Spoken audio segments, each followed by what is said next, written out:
Dje në sektorin për punë të brendshme Tetov, një 39 vjeçar nga fshati Gajre ka denoncuar se rreth orës 20 në fshatin Gajre është ndaluar nga një person dhe një i mitur 16 vjeçar, të cilët kanë dalë nga automjeti Golf me targat Tetovës, pas së cilës me forcë e kanë futur në oborin e një shtëpie. Atje kanë kërcënuar me armë zjarri dhe kanë sulmuar fizikisht me send të fortë. Pas masave të ndërmarra rreth orës 21:50 në rrugën Ilinden në Tetov, zyrtar policor nga sektori për punë të brendshme Tetov kanë privuar nga liria 2 persona nga fshati Gajre, të cilët ishin gjetur në automjetin Golf, i cili paraprakisht nuk ishte ndaluar në shenjën e dhënë nga policia. Në fshatin Gajre, në prani të prindit, është privuar nga liria edhe i mituri 16 vjeçar. Personat janë ndaluar në stacionin policor, ndërsa automjeti është mbajtur për kontroll, po merren masa për gjetjen e personit në arati.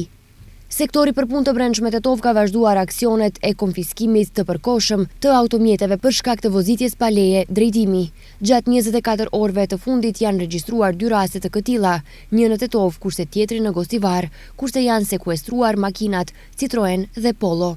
Dje në ora 20:55 në Tetov, zyrtar policor nga sektori për punë të brendshme Tetov, sipas urdhrit gjyqësor, kanë privuar nga liria një 26 vjeçar nga fshati Reqice e Madhe për vuajtje të dënimit me burg prej 6 muajsh për vepër penale sipas nenit 130, paragrafi 2 i kodit penal. Ai është dërguar në burgun e Tetovës për vuajtje të dënimit. Sot në ora 1:50 të mëngjesit në rrugën Pitarnica në Gostivar, zyrtar policor nga Departamenti për punë të brendshme Gostivar kanë privuar nga liria një 36 vjeçar nga fshati Vrutok për shkak të dyshimit të bazuar për kryerjen e disa vjedhjeve gjatë këtij muaji dhe muajit të kaluar në rajonin e Gostivarit. Dje në ora 13:30 në sektorin për punë të brendshme Gostivar, një 66 vjeçar nga një fshat i Gostivarit ka denoncuar se është mashtruar gjatë një kontakti përmes rrjetit social nga një profil me emrin EK për bashkëpunim të supozuar me kriptovaluta,